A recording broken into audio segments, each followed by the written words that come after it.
is so wonderful to be here with you today. Thank you for joining me. Thanks for having me. I'm happy to be here. Of course. So you are a household name. Everyone, I think, knows you've had a successful modeling career.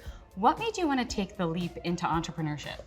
I think I always felt a really strong passion for it. Obviously, I come from a family of a bunch of entrepreneurs, so I think it felt really natural for me. I felt like I was in a place in my modeling career as it was like coming up on maybe 9, now almost 10 years, where I was just really ready for something new and kind of to take control of my own business in a way. And so I was really excited for it. I always felt really drawn to it. I just wanted to be really intentional with what I was gonna go for. And I honestly think it was nice to take the time and to kind of mature within myself and grow and get older and realize what I wanted to do and where I wanted to be and feel like I was ready for that step. So I felt really ready, and it's almost indescribable. I think I gave you some words, but it's kind of a moment where you just wake up and you're like, okay, I feel like I'm really ready for this point in my life. So that's so cool. And going along with that, I've always thought, like, out of every single product or thing that you could have chosen, why did you decide to start with tequila? And I love tequila. So that as a fan. Well, there you go. I feel like it was a lot of that. Obviously, I was a fan as a consumer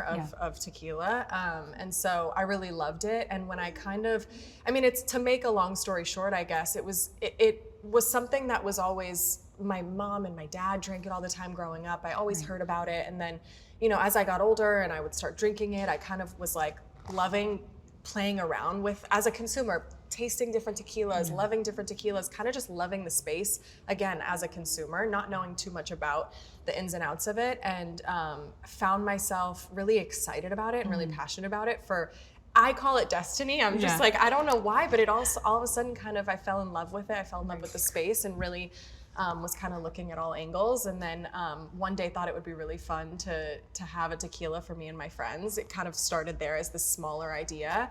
And then one thing led to the next, and I had a whole team behind me, and I found partners and founders that also really wanted to be a part of the space. And then we then grew. Obviously, we didn't know much about making tequila, so we had to find the experts and grew our team from there. And that's kind of the really quick version of how it came to be and how I got excited about it. But it was basically me just being a fan of the space and really enjoying seeing products that I had seen on the shelves and enjoying them and thinking, oh, this would be really fun for me and my friends to have something. And then it grew into this whole situation that we have now. That's awesome. And you talk about this great team that you built. Can you describe that a little bit, about the people who you surround yourself with who help your business and how that works? Yeah, I think that's obviously one of the most important things in any business, is surrounding yourself with people that know that they're the best at what they do. And I think we were really eager to find those people, and I feel we did. Our team is so amazing, and we're small but mighty, I'd say, still.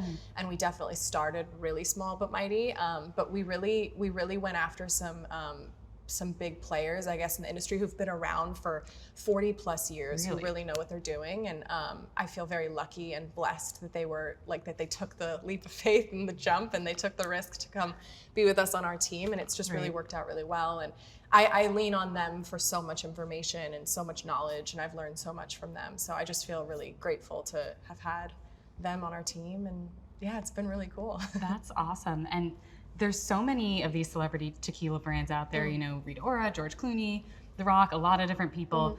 Were you nervous about standing out in a crowded industry, and how do you set yourself apart? I consider that a healthy challenge. I think we were really ready. We obviously know that there's a lot of amazing brands on the market and amazing tequila on the market. So for us, it just made us want to be better. And this was not something that someone came to me with an idea or a brand that was already in development and wanted me to join. This was completely my idea from the jump, and a startup, complete ground up process. And so I feel like for that reason alone, I would never have done this had I not put not only 100% of my energy and my love into it, but also really made it an amazing product. I really wanted premium liquid. I wanted amazing packaging. I wanted all the things to line up really beautifully. So I think that for me, it was just a big part of, obviously standing out is a huge thing for it as well, because there are a lot of other brands. But I think that, I don't know, I wanted it to feel 100%. And I think that that only drove me to feel like we had to be at the top of our game, basically, knowing that there was other great products out there. Absolutely. And one of the things that I always read about 818 and that I think is really cool is that it's a family-owned and operated distillery in Mexico. Tell me about production. How involved are you? Talk to me about the process. I am involved every step of the way. My hand is pretty much in every aspect of the business. Obviously, I don't physically make the tequila, but I'm involved in everything. Yeah, we're partnered with an amazing distillery, Grupo Solave. They are run by the Perez family. They're amazing. I'm obsessed with them. Just like the sweetest, kindest people. And we got really lucky. I think that what was really cool about Grupo Solave was coming into their distillery and realizing they had so many things that aligned with us at 818, and the biggest thing was their sustainability efforts. And my involvement is all around, like I'm involved in everything. We have weekly Zoom calls, and we're on the phone with every single person on our team, pretty much all the executives, and we're talking creative and any type of business conversation, and we're pretty much all around the board, and I'm always getting updates on what's going on down at the distillery and all the things. So, and obviously I'm visiting pretty frequently as well, so I'm sure I feel really grateful because like I said about having a great team, like the Perez family is just amazing, and being partnered with this distillery is probably like, I feel so blessed and I feel so like honored that we're part of their system, and they're just amazing. So that's great. Awesome. Yeah. Now, you mentioned at the beginning of this interview you come from a family of entrepreneurs. Yes, that's ma'am. clear. Your sisters all have their own businesses. How do you stand out, and what is the Kendall brand that you're trying to go for? I mean, I think that we all have our own vibe, our own personalities, my sisters and I, my family and I, and I don't know, I feel that, I've probably said this before a million times in other just interviews, but like, I feel like since I was a kid, I kind of always was a little bit like, and not to say that either is good or bad, it was just, I was always a little different. I was always kind of sportier and maybe not as girly or, you know, stuff like that. So I just always felt like I had a little bit of a different path or something. And then, I don't think that any of it means one thing or the other. I just think that my path led me here, and I think that it feels really fitting for me, and I really enjoy it. But it's interesting because I can ask for advice all day long from the people that have, from my sisters who've done, you know, have made their own businesses and stuff like that. But I feel like there's still some differences, just obviously within the industries. So did you ever I think I wanted to challenge myself. Yeah, that's what I was going to ask. Like, did you feel a pressure at all to like, all right, I got to be an entrepreneur, I got to be a founder because all of them have? No, I don't think I felt pressure. I think I was really excited about it. Cool. I think, like we said earlier, like my mom, my grandma, my sisters, they all kind of were those entrepreneur, had that great spirit, and so I really just followed their lead. I think it was like kind of natural in a sense, and it felt just right. I don't know. It felt really good. Yeah. No, that's awesome. Describe how you spend your time these days. Like, is it mostly 818? Is it filming Kardashians? Is it modeling? Walk me through that. It's a bit of everything. Okay. It's like it's a good mixture of all. I think my main focus is my business is 818.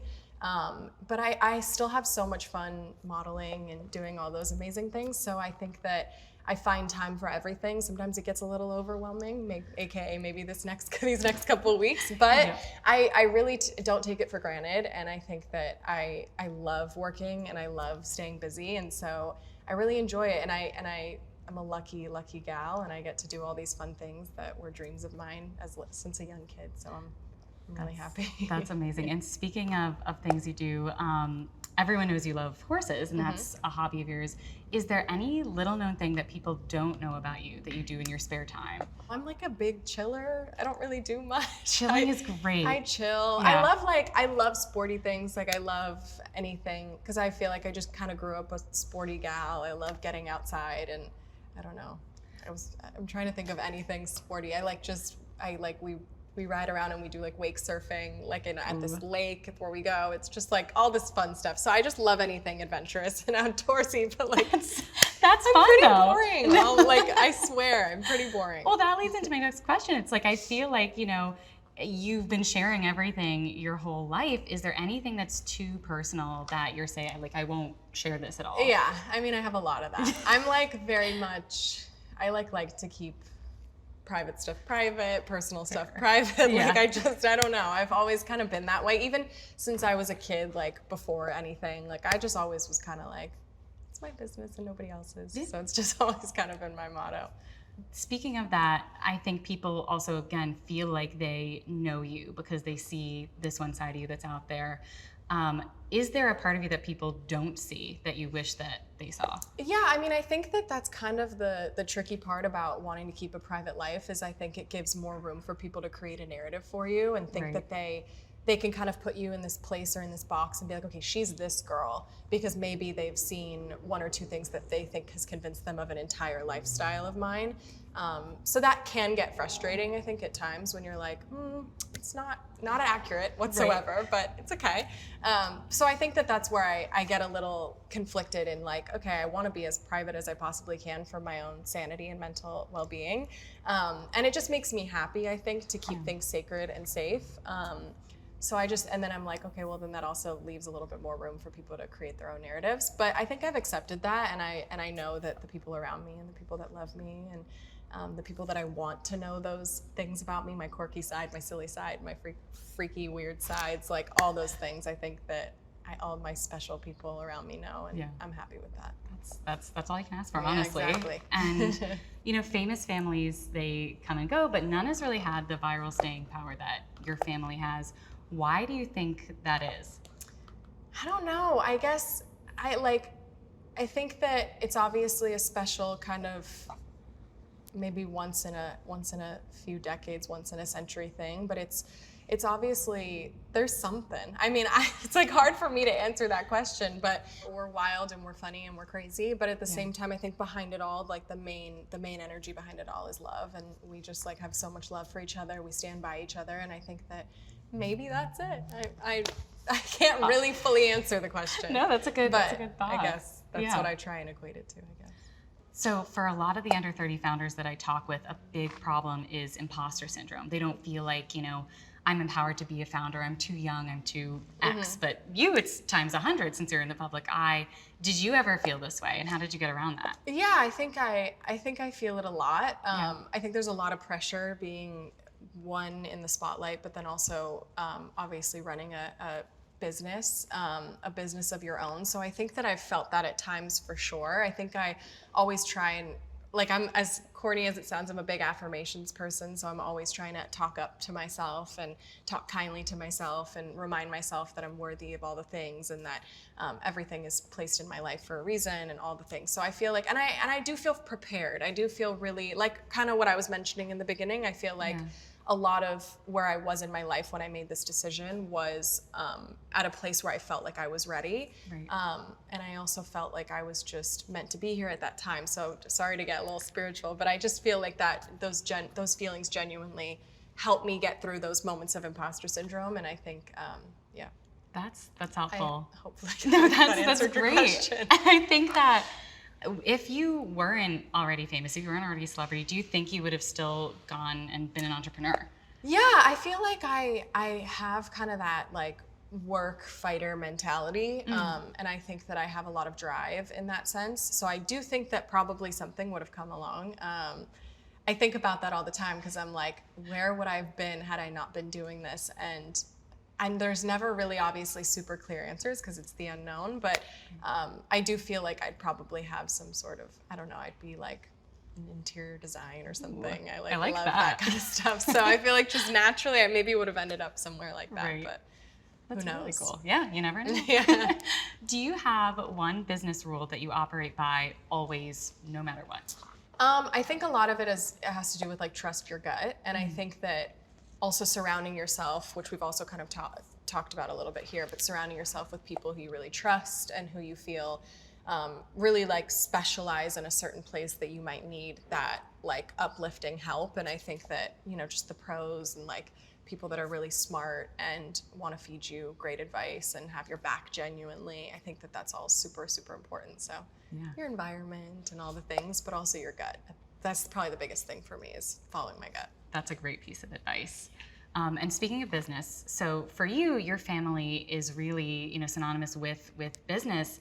How do you separate, you know, your family time versus the financial? How do you navigate that dynamic? It's so funny you ask, because obviously my mom is my mom, but she's also my manager. So Right. we have moments like when we're talking on the phone and we're talking about business and we're like maybe having a heated conversation about something. And then all of a sudden she's like, okay, I love you. How are you feeling today? And I'm like, oh my God, like, yeah, you're my mom too. Like, Right. and then we'll go talk about something else, like a bad day or whatever, very mom stuff, mom-daughter related things. So there is that sometimes there can be confusing moments where I'll come over to my mom's house on a Sunday and she just wants to chill and I just want to chill, and then we end up getting in these debates about work stuff or whatever we end up talking about. So, and I'm like, but it's Sunday, we should just be mom and daughter right now. So we have our moments, but at the end of the day, I think we're really good at compartmentalizing. I think all of us are.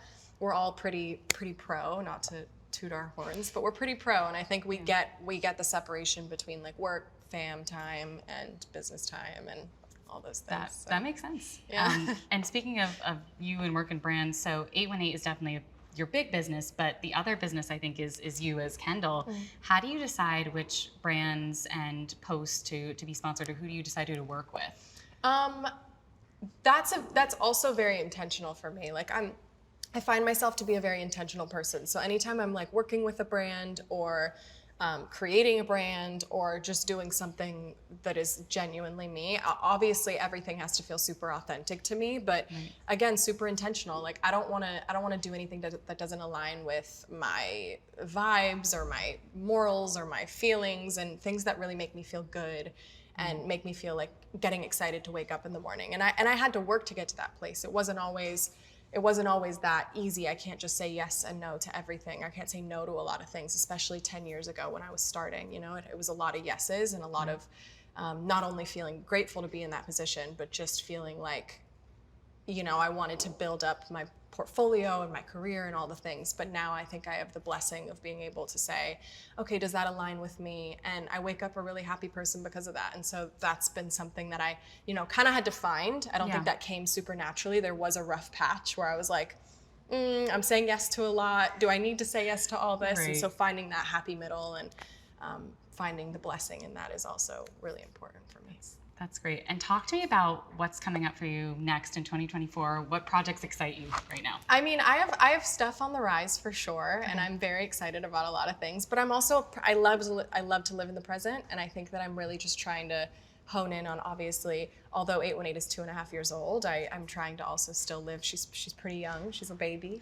Yeah. So I'm still trying to live here and just enjoy it, and also put a lot of my energy and my focus into it because I want to build it up to be amazing and really great. So a lot of my energy is there, and I think I'm just kind of focusing on that. But I do have things that always are flowing through my head. I cannot wait to hear about them at some point in the future. Yep. Now, going back to you as a founder in 818, can you describe for me the biggest challenges you faced while being a first-time founder? I think obviously there's a learning curve, and there's a lot of things that you pick up on. And obviously, I think one of the biggest things for me was going from being, you know, you wake up as a model, you wake up every morning and you're almost playing a character, you're doing what you're told, you're following instruction, you're on set, you're following what the photographer wants, what the creative director wants, you're wearing what the stylist tells you, all those things, which is, again, super blessed to be in the position that I was in. I've worked with some of the best people of all time in fashion, so I'm really, really happy to have learned everything and absorbed everything that I have. But